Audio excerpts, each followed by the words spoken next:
Welcome to She Shows Up. You are the fire, ignite and unite. Together we will win the fight. Rise up and inspire with your natural fire. Together we will win the fight. Dear Black woman. Good evening, and welcome to She Shows Up. Hello, everybody. Nia Weeks here from Citizen She and Citizen She United, and we are on day 3 of Detangling the Vote. And I have been so grateful for everyone that has tuned in the past 2 days. This is the 3rd day, and all the amazing work that we've been doing around Detangling the Vote and around Black women's hair and our beauty, all the issues surrounding it, and moving people around a collective agenda and towards voting. Super excited. And I'm going to just go ahead and push right on through. I'm not going to do a whole lot of talking because the Black women that I'm about to bring on, all of us Black women throughout the country should be so grateful for the work that they've done and the passion that they have for us being able to represent our full selves in the workplace. First, I want to bring back my good friend. You all remember her from Monday, Professor Wendy Greene. Wendy, come on up here. Hi. Welcome back, Wendy. Thanks for having me again. Absolutely.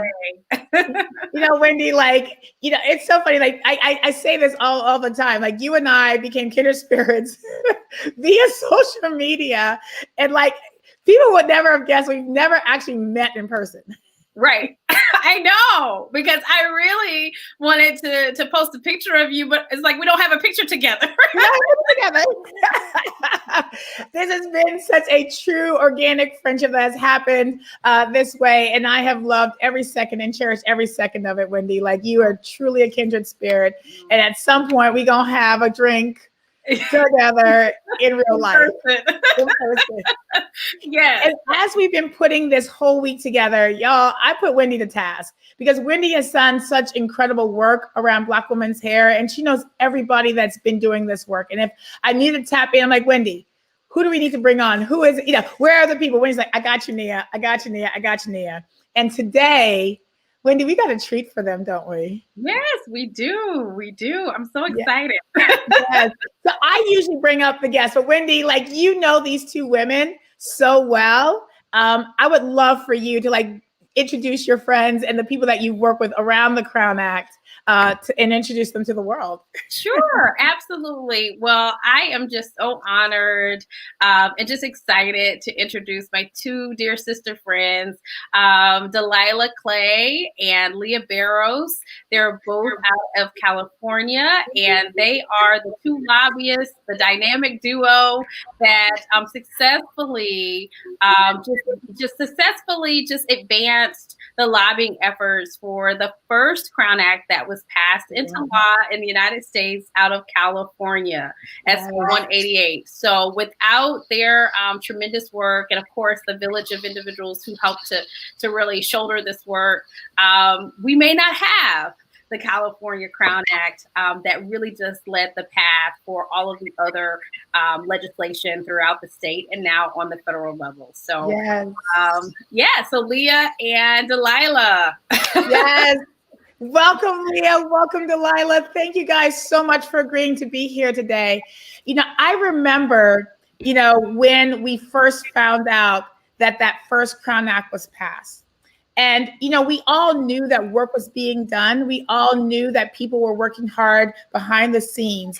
But when it happened, I remember feeling so good and so proud, right? And just it was something that just resonated with me. And so I first want to say thank you guys for your work and just and your passion behind it. I will also say we've got legal work happening here, lobbying work. So, it's a little bit of Black Lady Courtroom happening right now. So I love it. I love it. It's perfect. Also, I do have my glass today. And so I do want to start this conversation off with doing a toast to you guys. Black women doing, and we're going to get into what lobbying work is and what it looks like for Black women to do lobbying work in spaces that are dominated by white men. And so we're going to get into all of that. But I first want to just, as we're saying thank you and as we're celebrating your work, I want to do a toast, to Black women doing unapologetic work with and for other Black women. And thank you so much for being you and pushing all the work forward. So, hey, a Crown Act in every single state in this country. Let's do it. Yes. Okay, I'm taking my step. There we go. So I think the best way to start this conversation off is first, I'm going to ask you, Leah and Delilah, just to give everybody just a synopsis of who you are and how you came to be doing this work. And so, Leah, I'm going to start with you. Yeah, so Leah Barros here. I am a vice president of government relations at a firm called Strategies 360, which is just a fancy way of saying that I lobby some really tough issues. I've been working in politics for about 8 years now. I got my start working for an assembly member for 3 years before I started contract lobbying. And that assembly member I worked for, Assembly Member Susan Eggman, is how I got into politics because she was my professor in grad school when I was getting my master's in social work. And she was just a dope human being, a very strong, engaging, amazing woman. And I was just like, I just want all of the sauce that you're serving right now. And it just turns out that I just ended up on this path in politics. She picked me up and my career just kind of started unraveling from there. As a lobbyist, I currently have a strong history advocating in the healthcare space and in civil rights issues, but I really do consider myself more of a generalist, I would say, these days. And I work on anything from tech to education to energy. And we can talk a little bit more about what lobbyists do after Delilah gives her intro, but it's one of those things where a lot of people kind of hear it here and there, but they don't really know, like, what does that mean on the day-to-day? What do you really do? What's your purpose? So we're excited to talk about that. Yes, thank you, Leah, so much. Delilah. Hello. Thanks for having me. Can you guys hear me? Okay, Yes. Great. Awesome. I'm a lawyer and a lobbyist at Manat, Phelps & Phillips, which is a law firm that has a lobbying practice. Much like Leah, I too am a generalist. I work on a little bit of everything from tech to transportation issues, housing. I do pro bono lobbying for some clients on things like foster care issues and things of that nature. I came to lobbying. I've been lobbying now for about 4 years. Before this, though, I was practicing law at a firm in Chicago, practicing employment law. But I had, before law school, had started working in Sacramento as a staffer in the building, went on to work for a lobbying association. So I always had an appreciation and a love for public policy work. And then when I got to a place where I was ready to do something new from the law firm, I switched back over to the public policy side and started lobbying. So very much enjoy the work and really looking forward to the conversation we're about to have. I love it. I love it so much. So we're going to go into like all the pieces on how you got the Crown Act passed in California. Like we're going to do all of that, but I do want to lay the groundwork so we can just do a little bit of a teach-in on like exactly what lobbying is, because it's something that we hear all over the place. And you're like, oh, there's lobbyists here. The policymakers listen to the lobbyists, right? But exactly what is that? Or, I think a lot of people think that it's just people who buzz in the ear of the policymakers and tell them what to do, and the policymaker does whatever the lobbyist tells them to do. But there's so much work and research and thought and strategy that goes into it. And so like, I would love the two of you just to give us a tutorial, a lobbying for dummies for a just so we can get an understanding. Well, I mean, I think we'll save you the tutorial because it's super long and drawn out, but a high level overview is, yes, we do a whole lot of buzzing, but that buzzing doesn't mean that we get what we want every single time. But just kind of like a broad level overview of what we do is Delilah and I are both contract lobbyists. There are different types of lobbyists. And as contract lobbyists, that means that we represent different clients in different industries, and we represent their interests in front of the California State Legislature, the governor's office, and state agencies. So essentially what that means is if we have a client and there's a bill introduced that impacts that client's industry or their bottom line in a negative way, then we work to kill the bill. And this can be a company, an organization, a corporation, whatever, an association even. Or on the flip side, if there is a bill that they want to get signed into law, then we work to help that bill get enacted because it would help them. So in the case of the Crown Act, that was a bill that our client wanted to get signed into law. Not only did they want it to get signed into law, but they were the sponsors of that bill. So our sole purpose for them was to make sure that not only this bill got signed into law, but because we knew that we wanted it to be a national effort, to get it signed into law with a very strong foundation. And that meant lobbying in a different type of way, because the bottom line wasn't, we just want to get this through the legislature and signed. We wanted to have a very strong foundation for efforts that come after us. Yes, I love that. And so I do want to get everyone to understand, what does it mean? Because most lobbyists that I've seen, right, and most people have seen are white men, right, representing things, that white men's interest, right? And so, or that's the ones that most people hear about. So we hear about the lobbyists for, the NRA. We hear about the lobbyists for the tobacco industries. Those are ones that have the most visibility because we're always talking about those issues, right? Sure. But what does it mean to be a Black woman lobbying for the interests of not necessarily, for companies that believe in Black issues? What does that look like, and how does that strategy work? It's really interesting. I think, because lobbyists sometimes get a bad rap, people forget that everyone has an advocate. I mean, Leah talked about us as contract lobbyists, but, organizations like the ACLU, labor organizations, the SEIU, they also have lobbyists that are very powerful, that do a lot of work, do a lot of hard work to get those issues over the line as well. It really is about representation for a lot of different voices, whether they be business voices or public interest voices or other types of voices, right? So everybody's got an advocate, but certainly the lobbyists that I think most people are used to hearing about and used to seeing tend to be white men advocating on behalf of business interests. And I will say, I think most of our clients are business entities that we're representing. And so, we're on the line and advocating on behalf of a lot of these companies where their boardrooms don't necessarily look like us. And I think one of the things that I like about working in California politics is that the legislature is pretty open-minded and is very blue. And so it gives us an opportunity to sort of, I think, for some of our clients, let them know what the landscape of California politics actually looks like, and how to actually get, legislation across the line. And oftentimes that requires you to be attuned to and aware of some of these issues around equity and racial justice. If you have a client that has an environmental problem, you can't get around the California legislature and not talk about environmental justice. Right. And so being able to be a voice in that space and to, on the one hand, educate our clients about how important it is that they are working on these issues and actually dealing with them on the ground. And two, are bringing that voice to the legislature and thinking about their issues as they're coming in and trying to advocate for whatever it is a really interesting kind of space to be in. I don't know, Leah, if you want to add to that.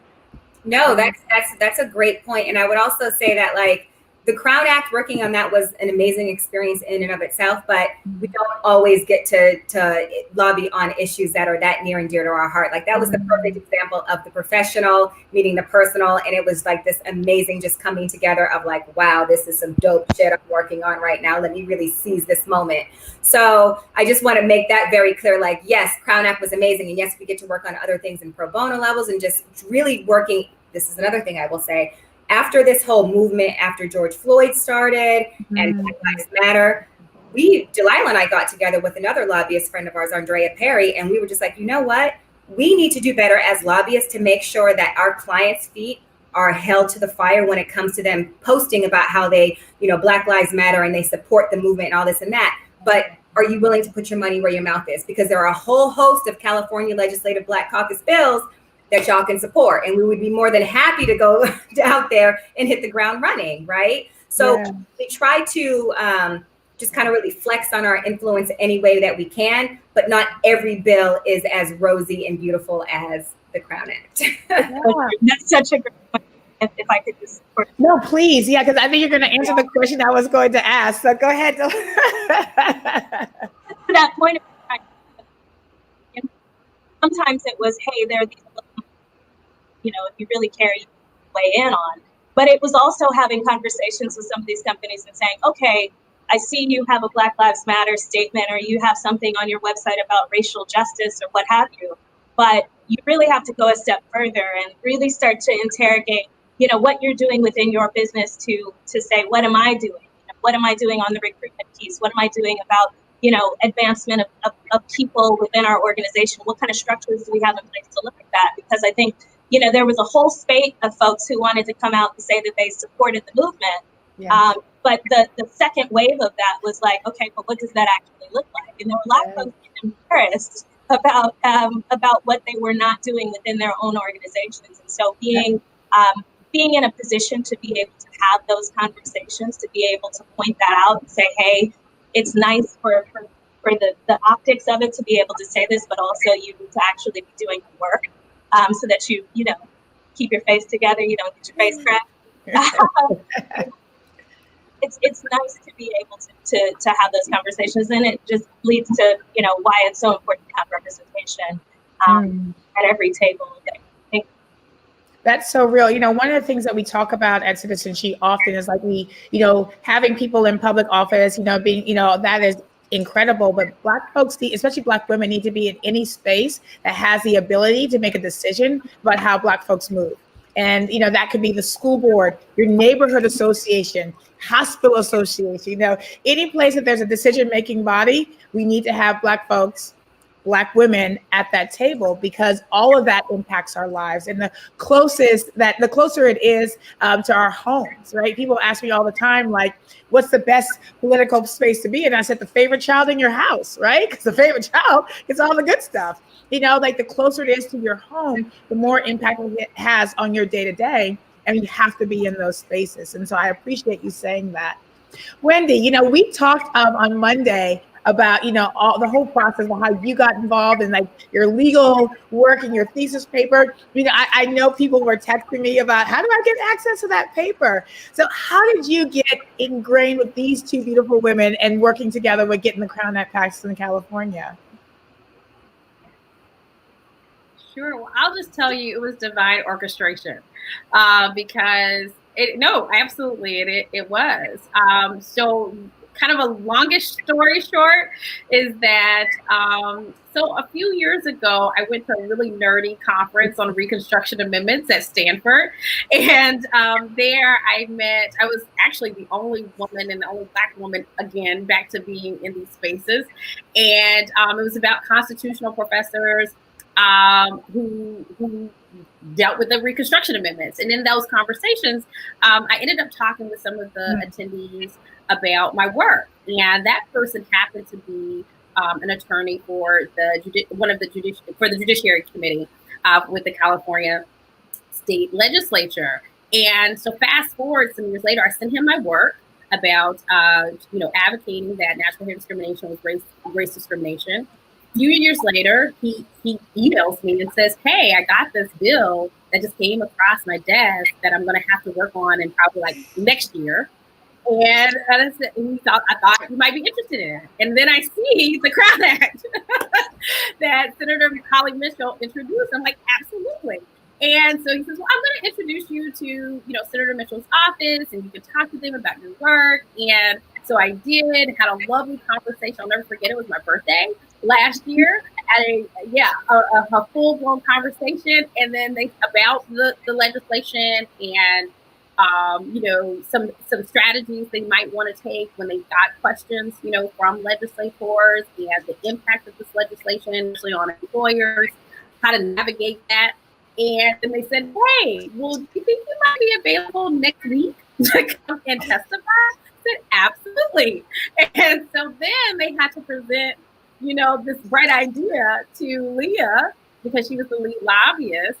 And then thankfully Leah said yes. Yeah. That I could come out there, and that's how it happened. And all honesty, yeah. So like the next week, I'm meeting Leah and Delilah, and the magic happened, and we just we've been rocking and rolling ever since. I love it. I just want to say that it wasn't. Yeah, she's cool. It was more of like, we need her. There's nothing else can do it. It's Wendy, Greene, or it's nobody. Absolutely. It was a no-brainer on our part. Like Delilah and I were looking through, and usually when you're picking at your key witness, you want to make sure that they're stacked. And so not only do you look at their credentials, but you read some of their work and you just kind of get a sense of who they are as a person. When I tell you, like, I looked at her credentials and I read maybe like a half of one of her research papers, I was like, oh, yeah, she's done. And it's been that, Leah, ever since. She was fantastic. You know, Leah, I can echo. Oh, sorry, Delilah. Go ahead. I was just gonna say I echo that because, like, when I tell you that Wendy and I have never met in person, but like I read her stuff, I'm like, yep, I rock with her all day. all day. Wendy turned it out at committee. I mean, I know that there wasn't really any question about that, but Wendy was phenomenal as a witness. The members of the committee, when she went through, you get up and you have a couple of minutes to present, your case, and Wendy laid out exactly what her credentials were. And you could see the members around the dais just said, sort of like sitting back, like, okay, all right, we're about to get it was phenomenal. Well, thank you. Well, I have to give all credit to Leah of getting that preliminary statement together because I still laugh at myself because I like sit Leah. The professor and me. I sent her like all this stuff, and I was like, "Yeah, you can get 2 minutes out of all these things that I've written about, like 5,000 pages of stuff." Like, one thing we know as lobbyists is like how to be clear and concise, shrink it down, nothing but the nuggets, and you killed it. Like Delilah said, because this was a committee with all attorneys on it, right? So they know when they have somebody who's just stacked in front of them. And I'm so glad you brought this up, Delilah. They were all just literally, because sometimes you have members and they're just kind of like on their phones or their iPads, not really paying attention, but they were all like, they were all paying attention. Yes. I love that. I love that so much. Well, they prepared me well. Yeah. That's beautiful. So that's how it happened. Yeah. And that is incredible. Yeah. So I love that. We've been this trio, and I am so grateful. That's incredible. Grateful for I love that collective that we have. That's awesome. I love that. So we often talk about, like, when people ask me, how do laws get passed, right? And I say it actually starts from an idea, right? Like people in the community, when we feel or we know something that needs to be changed or restructured, we actually have the ability to go to, a policymaker and be like, I need you to write some legislation to put some structure to redirect how things move. And for Black women in our hair, I think that the way society has ingrained how we feel about our own hair is real. And I actually would love to play a video because we have, so we put together, 4910 Rosalie Productions is our production partner. And we put together a 3-part docuseries on Black women's hair. We did a photo shoot with an incredible photographer here in New Orleans, Gus Bennett. And these beautiful productions are great because they're the testimony of Black women right here in New Orleans about how they feel about their hair. And so I want to give you guys this some insight on where the feelings that started that were propelled us to get to the point where we have this Crown Act. So I'm going to ask for the video to come up.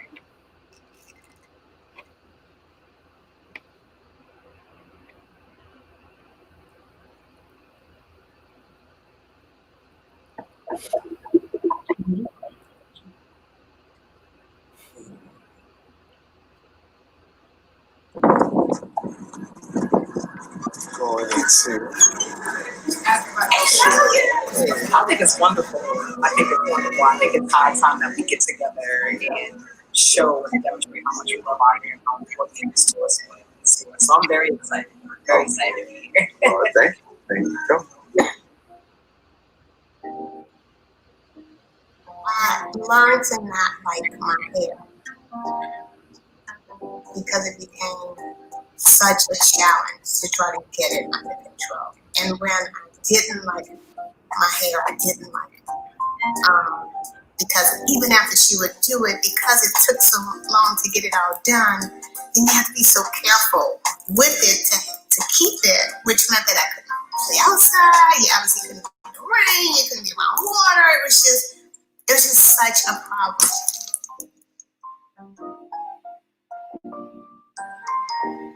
That's what everybody wanted, the long straight hair at that time. So I put my first perm in my head at about 14. And I wore it for years, up until maybe about 15 years ago when I stopped perming it. And I really realized if I would have known then what I know now, I would never have put that first perm in my head. I just got tired of the perming. I really got tired of the perm. And I looked around and saw so many women with natural hair and how beautiful it was. And I said, well, you know what? I think I can rock natural hair too. I've learned to appreciate my natural beauty.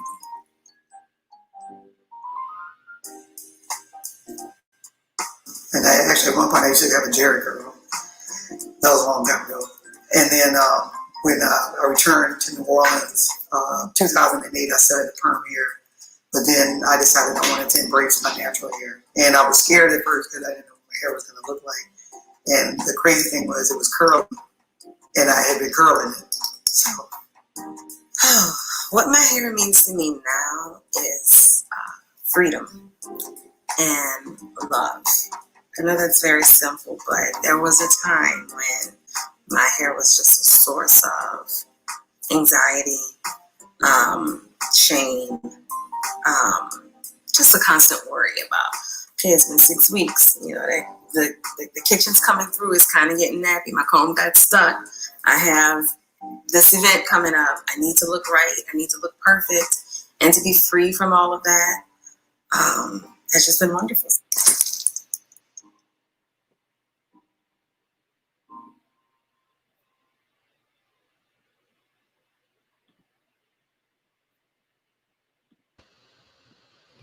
I love that. Thank you so much, 4910 Rosalie Productions, for that video. You know, when we have conversations about our hair, you know, it's so often that communities that don't live in bodies that have this growing out of their heads, they don't understand it's bigger than a fashion statement. It's more than just, you know, the way I look in the mirror. There's so much connected to it. You know, it's how we feel about ourselves and how we're able to navigate the world, especially when it comes to economics and, you know, health, education, you know, students not being able to walk across the stage after they've done all the work because, you know, people don't like their hair. And, you know, it's, and when you hear the stories, you know, Black women are not a monolith, you know, we don't experience everything the same, but one thing that resonates through all of us is experiences around our hair.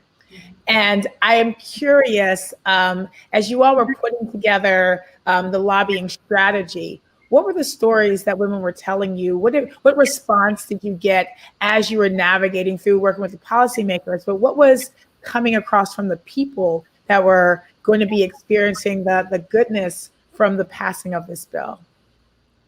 I mean, it was nothing but love. And I would say it was nothing but love from the community, of course, especially, right?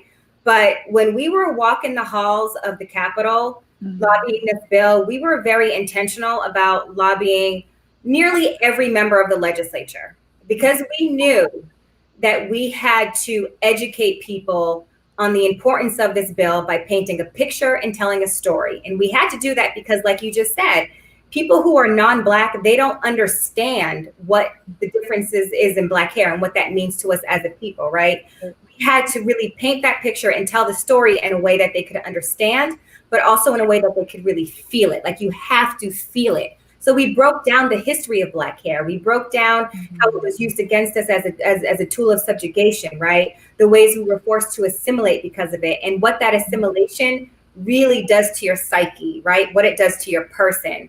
And these are things that non-Black folks don't even think about. Not on a good day, bad day, any day. It's just outside of their realm of understanding. So I would say that having those conversations actually gave me a little bit of a glimmer of hope. And of course, we're in California, so that's a different story, because people were very open to hearing it. They listened to us. And not only that, but I think they were like telling their friends, staffers were telling their other friends, staffers. So there were times I went into office and they were like, oh my God, I was hoping you would come in here today because I'm dying to hear all about this bill, right? Yeah. That's how hardcore we were hitting the halls of the Capitol. Now, when it comes to the community, nothing but love in the community, because the story between Wendy, Delilah, and I is that we were like great friends while we were running the bill. Yes, amazing. But we really became like solidified sisters during Essence Festival. And at Essence Festival, we got a house, we did our thing. They had a big Crown Act celebration because the California bill had just got signed into law. And you don't even want to know how many people just genuinely came up to us and just like, thank you so much for what you're doing. I can't believe this is really happening. And it was just all of, and everybody wanted to share their hair stories and the background of what they went through and what this means. So nothing but love.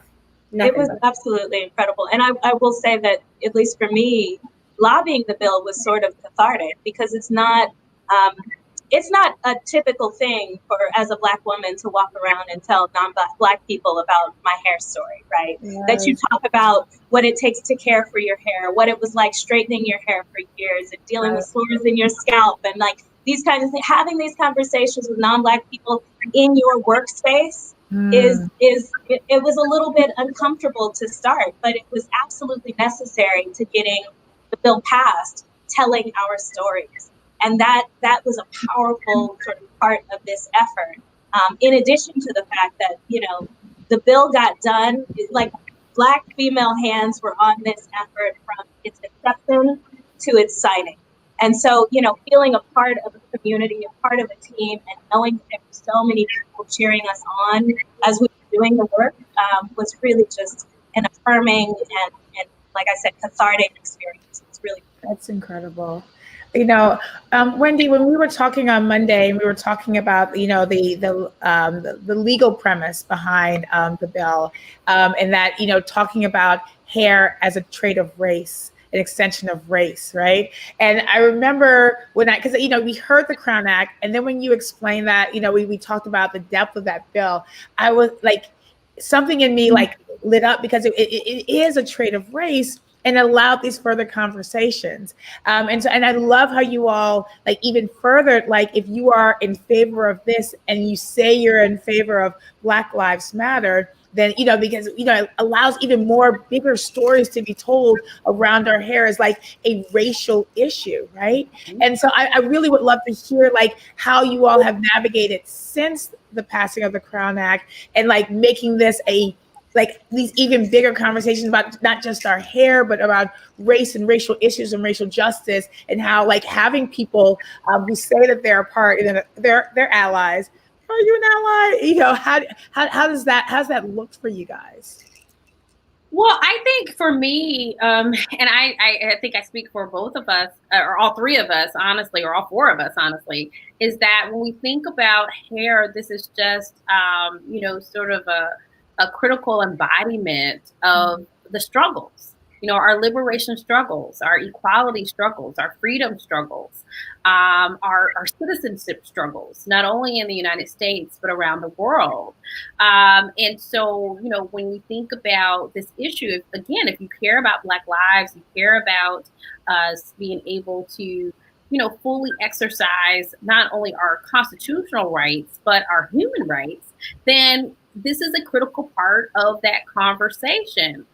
And so, I think about this, especially like I do a lot of work, comparative slavery and race relations work in the Americas and the Caribbean. And, Black people or African descendant people in Brazil right now are very scared about their children who are now embracing their natural hairstyles to just navigate their society because of the kind of attention, not only that their skin color is drawing to, say, law enforcement, but also their hair, their natural hair. And so that is making them more of a target for increased police brutality and potentially fatality at the hands of the government.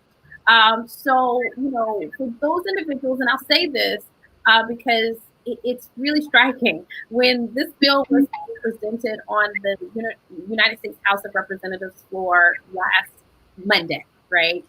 And one of the conversations was about, this is insignificant. This has nothing to do with your well-being, your security, your economic safety, your security in this country. There are more important things for us to talk about, like, without saying it, Black Lives Matter activists who are killing law enforcement right now.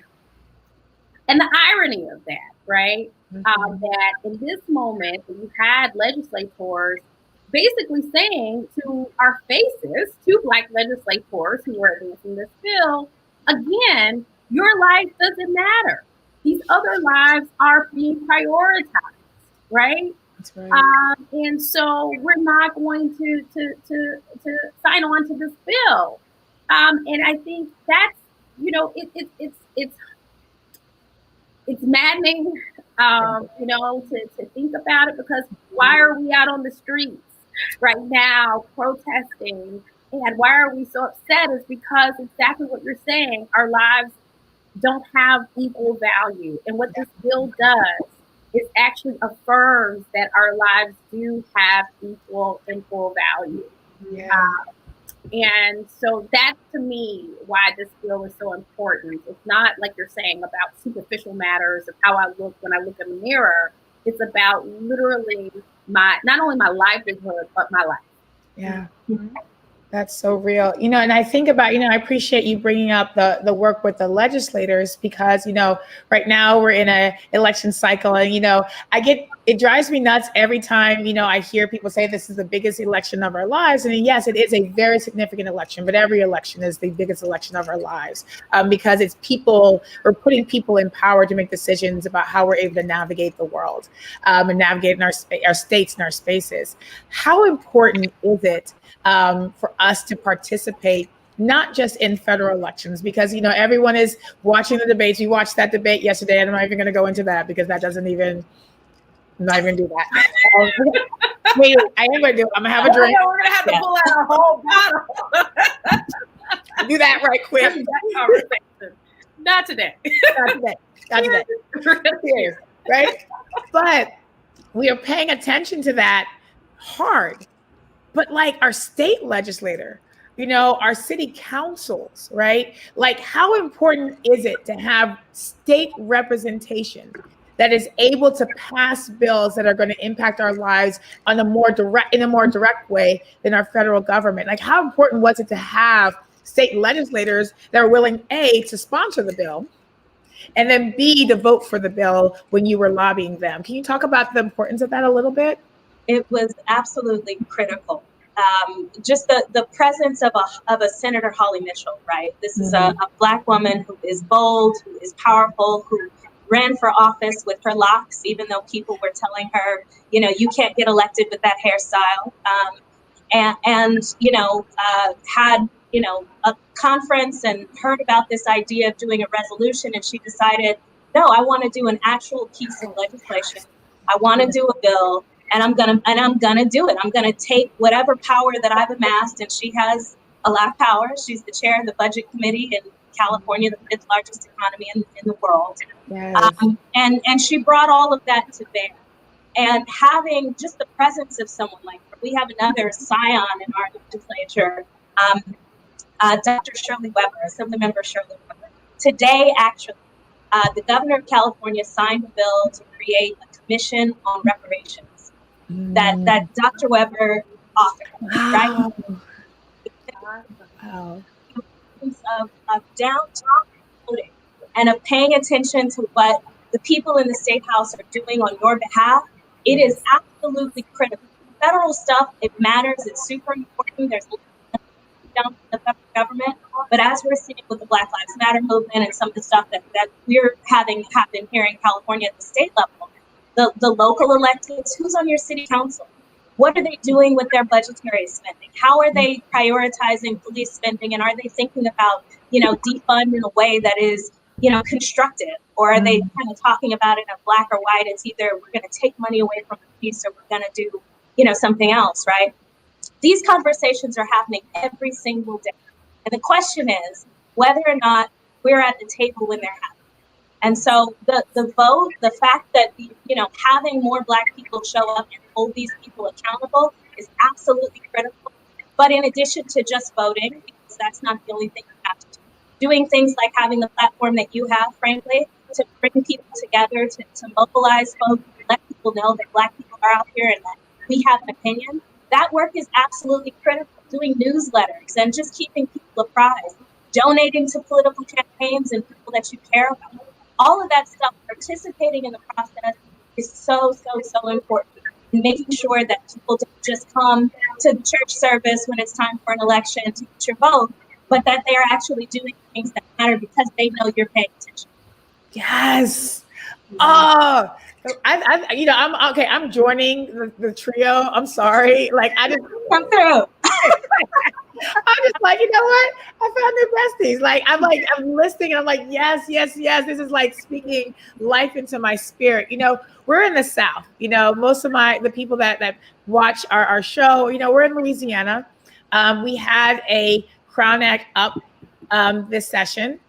Did not get heard because of COVID. And so we got a whole nother year to put the pieces together and make that a thing.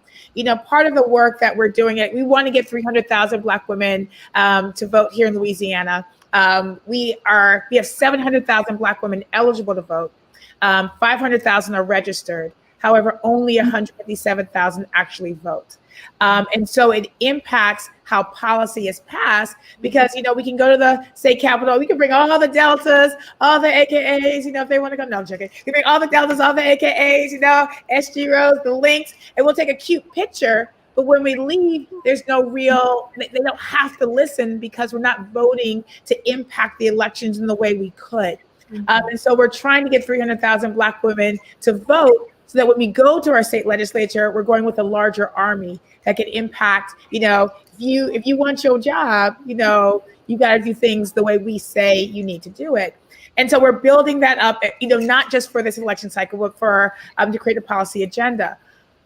What advice could you give Black women in Louisiana? We're not as liberal, our House and our Senate, to say it's conservative, that doesn't even do it justice, right? And what has happened is that we have a state where Black women have the highest pay gap in the entire country. It fluctuates between 43 cents to 47 cents on the dollar to white men. We have the highest maternal mortality rate in the entire country. Our young Black girls are getting suspended and expelled from schools at a higher rate than anywhere in the country, right? However, we are one of the highest voting blocks in our state, right? And so I would love you all to kind of give a little bit of advice on what I really want people to understand what it would look like in this state if all 700,000 Black women showed up. I mean, just, in my dreams, I think about that, It would change the game, literally. And I think the first step is bringing people up with you, right? So like Delilah mentioned, Senator Holly Mitchell. She made sure that this was a Black woman-led effort from start to finish, right? There was no mixing words about it, no joke about it. That's what she wanted. That's what she made sure happened. That's what she got. So bringing people up with you. So information that you have, that's amazing for you to have the information that you have and to know the stats that you have, but bring somebody else with you. Let them know, inspire them, because legislators, they don't always listen to people who are coming from the outside, but they are for damn sure going to listen to their constituents. Yes. If we have enough people who are putting pressure on them not to shy away from the tough bills, because I'm not even going to lie to you, when this whole momentum was growing with the Black Lives Matter movement and the whole thing, you had a bunch of legislators, even in California, who were, kneeling on the Capitol steps in solidarity, doing their thing. But when it came down to really make the tough votes, a lot of them buckled. So if that's happened in California, I can only imagine how that's happening in the South. So I would say, bring people up with you, encourage people to really put the pressure on their legislators not to shy away from tough votes, really talk to their legislators and build relationships with their district staff about how important it is to meet this moment and to step outside of their comfort zone. Because what we're doing right now is outside of what people are used to. It's outside of what they're comfortable with, and they have to be comfortable with the uncomfortable. That's the change. It really is. And in doing that, you begin to imagine a life outside of the realm of what's in your understanding, outside of what you're currently living. And so an example that Delilah and I are doing right now, another example is like, it's great to, and always start with your actual local legislators, right? But once you get comfortable in that realm and you're like, okay, I have these relationships with my local legislators, they know me, I'm putting their feet to the fire. Also think about ways on the outskirts that you could help people who are coming up in other areas that are close to you. So there's a Black woman, dope sister, Dante Early, who is running for city council in West Sacramento. We're in Sacramento. West Sacramento is just like the next town, next county over, like literally adjoining us. We have no freaking nickel in that quarter, but she's a sister and she's doing dope stuff. And so we're like, you know what? Yes, we will support you. So we're going to help and organize a fundraiser for her. So think outside of the box, really get your, dip your toe in the water first. And then when that gets good, just baby steps your way until you're in the deep end. And I think one of those things where people get a little intimidated by politics, but really politics is nothing without us, because every capital in every state is the people's house, no matter how you slice and dice it. Yes. Cheers to that. I would just add to that by saying that, like I've been saying lately, that we have everything we need in our community, right? So there are people in Louisiana, I'm sure, dope people who have gone off to do different things that are coming back to the community that have the credentials to be able to run for office, right? The community needs to rally. You got to find those people who are going to be willing to speak up and have a voice about your issues. We've all heard the phraseology, all my skin folk ain't kinfolk, right? And that's true. Just because a person is Black and running for office doesn't mean that they're going to do the things when they're in that seat that are going to be beneficial for you and your community. So the more that you're grassroots organizing and connecting with the people who are actually going to, if elected, push your issues, rally around those folks and make sure that they get in positions of power. And then once they're in those positions, support them. Do fundraisers for them, give them, because it costs money to run for office. It costs money to keep that seat, right? And if the police union comes calling and they're writing a check, right? What's the community doing, right? And those are the different conversations. I think sometimes, grassroots organizing is difficult, and sometimes the community is not always on the same page, and that's fair, and everybody doesn't have to think the same. But to the extent that as communities, as folks coming together on certain issues, that we can sort of coalesce and get candidates out there that are speaking to us directly, the better off we are for it. Yeah, I love it. Well, we are getting close to time, and I have one question I want to ask all three of you, and that is, if you could imagine the perfect world for Black women, what does that look like? Right? Easy question. Simple. I'm gonna start with you, Wendy. Because what Leah and Delilah are guests. When your first time you come to the house, you're a guest. The second time, your family. Wendy has family status. And so we're gonna let the guests think about it a little bit. But Wendy, I'm gonna start with you. Okay, so ask me that question one more time. If you, your dream world for Black women, what does that look like? My dream world for Black women, my dream world for Black women would be to be able to live your dreams, to live your dreams freely, to live your dreams with just abundant support, to be able to live in a world where you are exercising or being your most authentic self without self-doubt, to live beyond other people's expectations of yourself that they may impose upon you, and to be celebrated. Yes. To be celebrated, to be appreciated, to be respected in all realms of society. Yeah. I love that. I'm gonna cheers to that. Cheers to that. Thank you. I'm gonna do some drinking tonight. I need it. Leah, dream world for Black women. I mean, I would say, and this is just like super simplistic, but just let us be. Like, can I just live? If I want to be out, you know, at a happy hour and drink with my girls and get a little loud, can you just let us have fun? Can I just like live like Wendy said? Can I just be authentically me? Can I speak my truth and speak my mind without being called defensive or angry?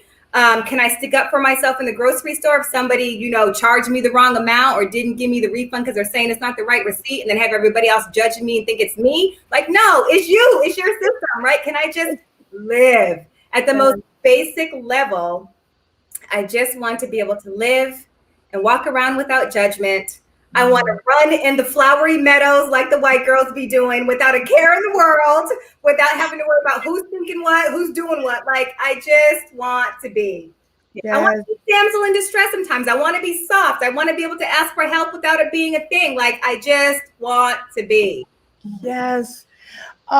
You know, Leah, I'm a cheers to that, but I'm gonna do a double cheers to the idea of let me be soft. Let me be vulnerable. Let me rest for a minute. Let me close my eyes and yeah. Just be still.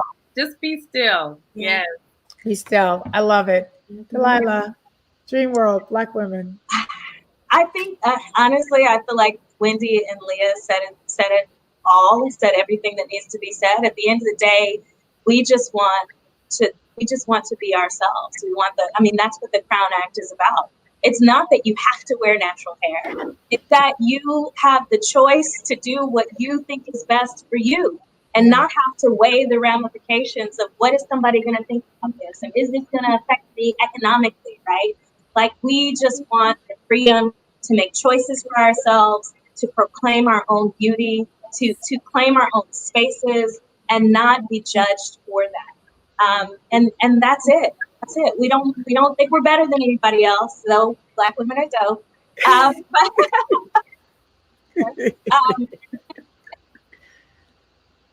We just want to breathe. We just want our space. We just want to be all the things that we are when we want.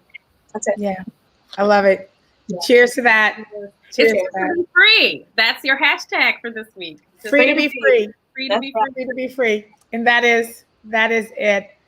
Oh my goodness. I knew this was going to be a great conversation. I was gearing myself up for it. I took a bike ride this morning in the breeze, you know, myself ready.